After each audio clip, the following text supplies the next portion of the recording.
शिव गुरु के चरणों में प्रणाम, मैया भवानी के चरणों में प्रणाम, हरिंद्रानंद साहब जी के चरणों में प्रणाम, शक्ति स्वरूपा नीलम दीदी के चरणों में प्रणाम। मेरा प्रणाम स्वीकार हो।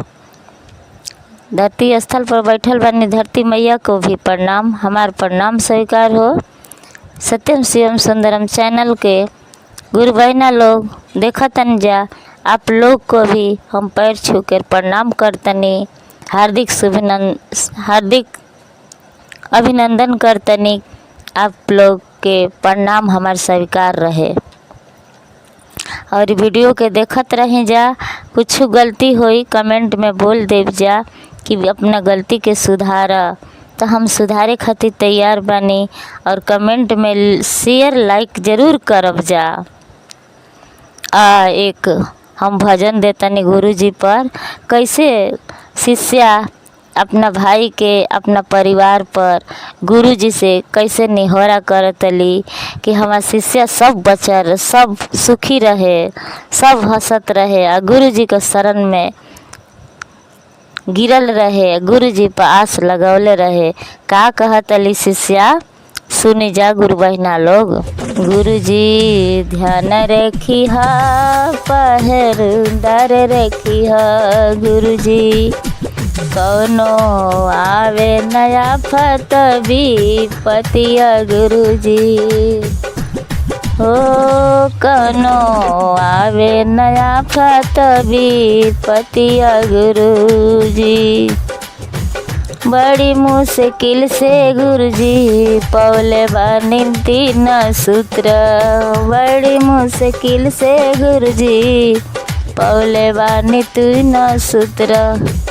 कौनो दुश्मन न भेजे आफतिया, गुरुजी ध्यान रखी हा, पहरेदार रखी हा, गुरुजी कौनो दुश्मन न करे धोखा बाजी, गुरुजी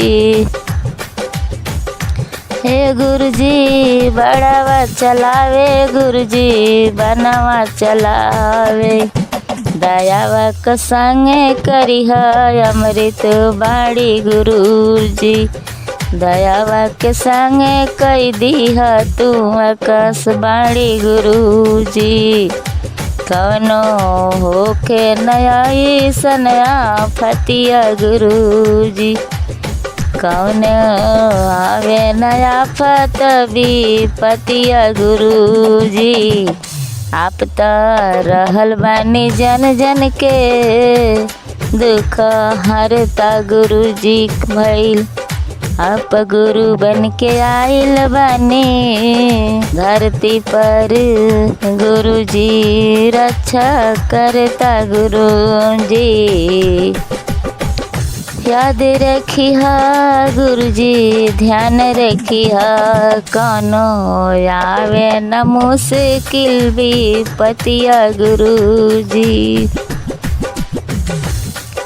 हो कौनो आवे नया फत विपतिया, गुरुजी कौनो भेजे न दुश्मन आफतिया, गुरु केतना के गुरु तू संवरल जिंदगिया, केतना के गुरु तू पाप से उबरला, केतना के कैला गुरुजी आजादी, गुरुजी केहू के घायल नहीं कैला, गुरुजी राक्षसन के मार के आजादी कई दिहला, शिष्या के तू गुरुजी लजिया बचावाला, शिष्या लोग सुनिया खे नम कई के तू गुरु कौनो आवे नया फत विपतिया, गुरुजी ध्यान रखी हा भैया, पहरेदार रखी हा, गुरुजी कवनो आवे नदिया गुरुजी आफतिया गुरुजी। हे गुरुजी माता पिता रहना ना धर्म गुरुजी। आप रहने धर्म के धर्म रक्षक बरता गुरुजी। जन जन के दया दिहले पाप से छुड़ावानी। धरती पर आईने गुरुजी माई बाबू बन के।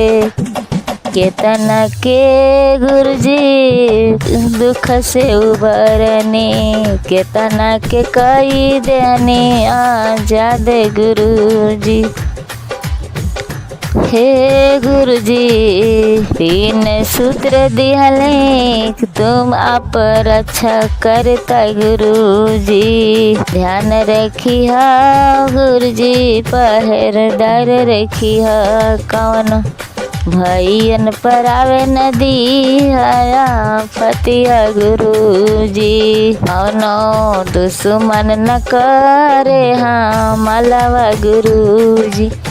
सब भैया लोग के करी हरा जाद गुरुजी।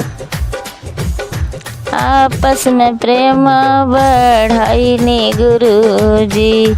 एक दूसरे से आप जुड़वनी गुरुजी। भैया हरेंद्र भैया तीना सूत्र दिहले। भैया हरेंद्र भैया तीना सूत्र हो दिहला। पहिला में दया मांगे दूसरे में चर्चा मांगिह। तीसरे में नाम शिवाय करिह पढ़ना मावा। अरे में नाम शिवाय करिह पढ़ना मावा। कवनो आवे नया फतवी पतिया गुरुजी।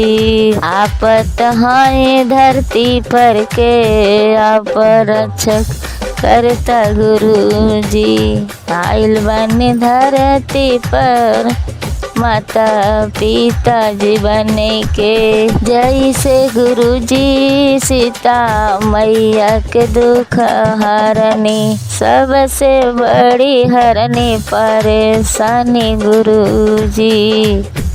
कबो आवे नदिया गुरुजी आफतिया गुरुजी। जैसे गुरुजी तुम राम लक्ष्मण के उबारनी। से गुरुजी आप राम लक्ष्मण के उबारनी। वैसे उबरिया गुरुजी सब धरती के जन के वासी के गुरु। कवनो आवे नदी आया फतिया गुरुजी।